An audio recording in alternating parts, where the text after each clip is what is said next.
Good morning, everyone. Thank you for joining us. This is TVC Breakfast Saturday. I'm so sorry, my bones are a bit are a bit stiff this morning, but I'm feeling the song all the way, and I hope you guys. I can see you guys dancing on my behalf. Amazing song.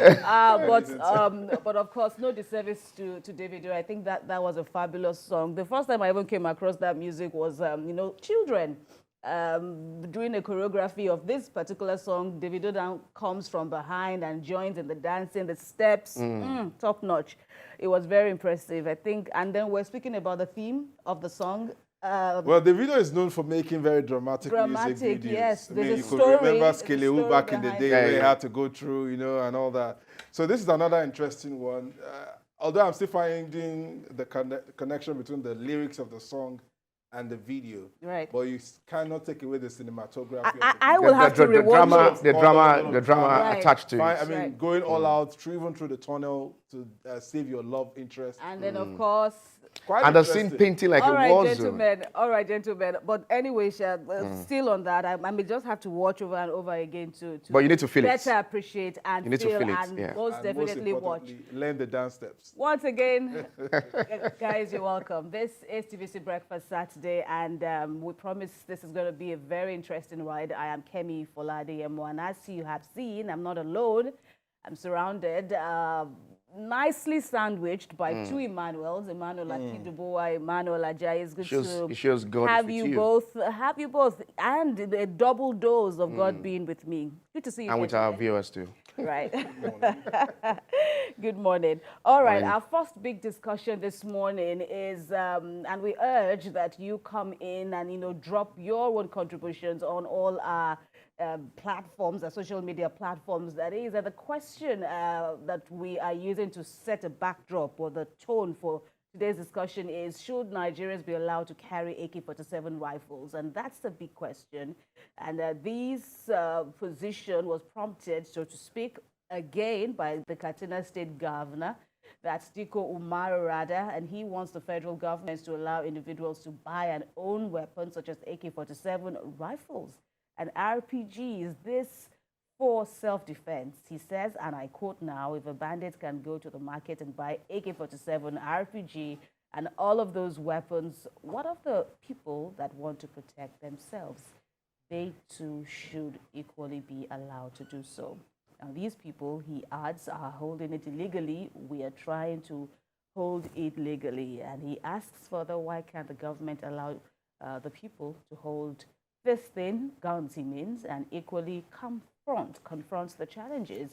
Recall that this isn't the first time a governor is asking citizens to own guns to defend themselves. Incidentally, in Katsina State, Governor Diko Umaru's predecessor was also, caught in the main problem that Katsina State continues to face in terms of the battle against insurgents, against terrorists, so to speak. And the former governor was helpless and expressed his helplessness at a point.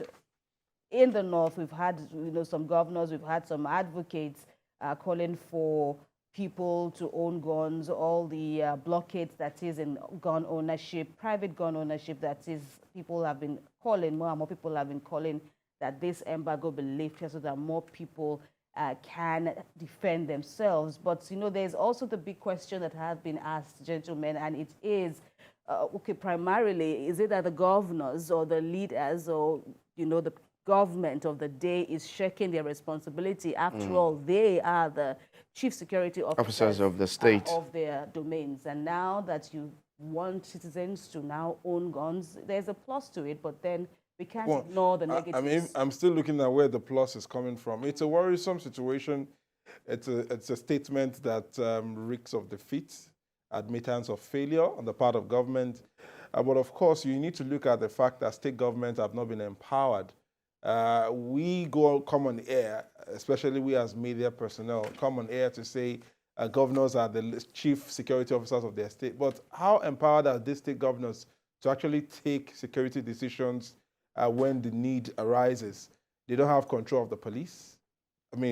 Logically speaking, they still have to go either through the IG or through the minister or whatever, or to get the police to act. They don't control the military within their domain. So you would say they rely basically on the goodwill of these law enforcement officers to carry out strategic security actions within their domain.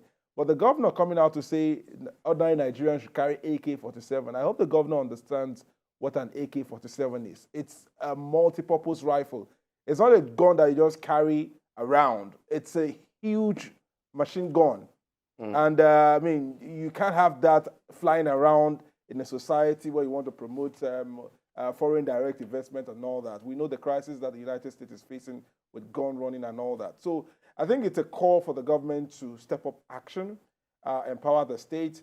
Perhaps if the state can create their own security outfit and empower them with some of these ammunition, that would further boost what the federal government is doing. Let me just come in here. It was said that AK-47, one bullet that is now could pierce through 3 persons. Very. Just to show you how this is not the first time we're having state governors coming out to tell Nigerians to also bear arms.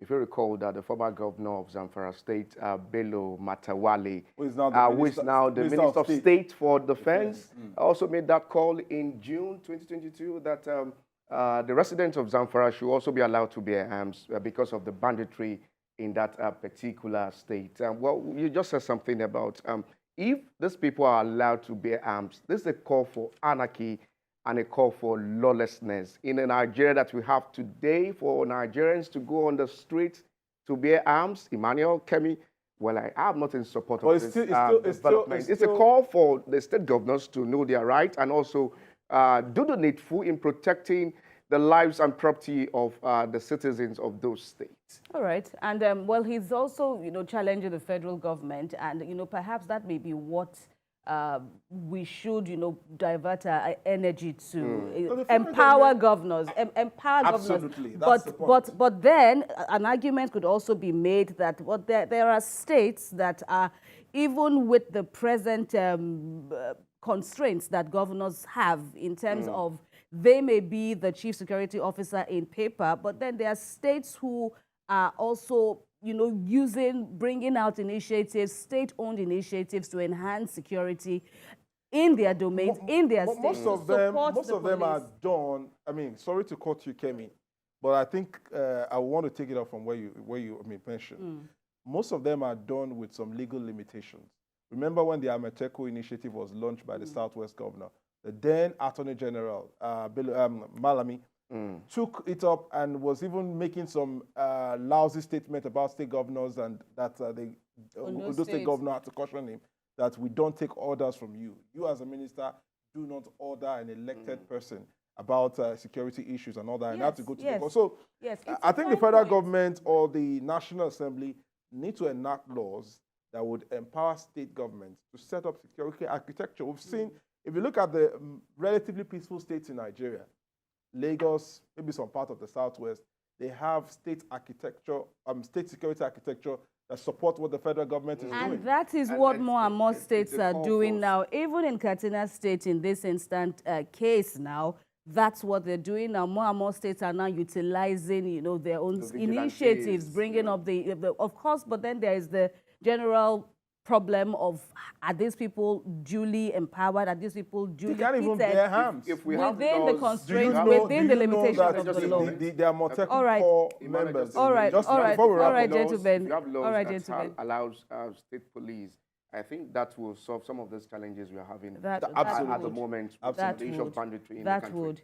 Well, the solution was called for, or the suggestion was made earlier. It didn't fly. We'll see how this pans out and what the Governors Forum and other, groups, other related groups will have to say about this. And you two can also, share your own opinion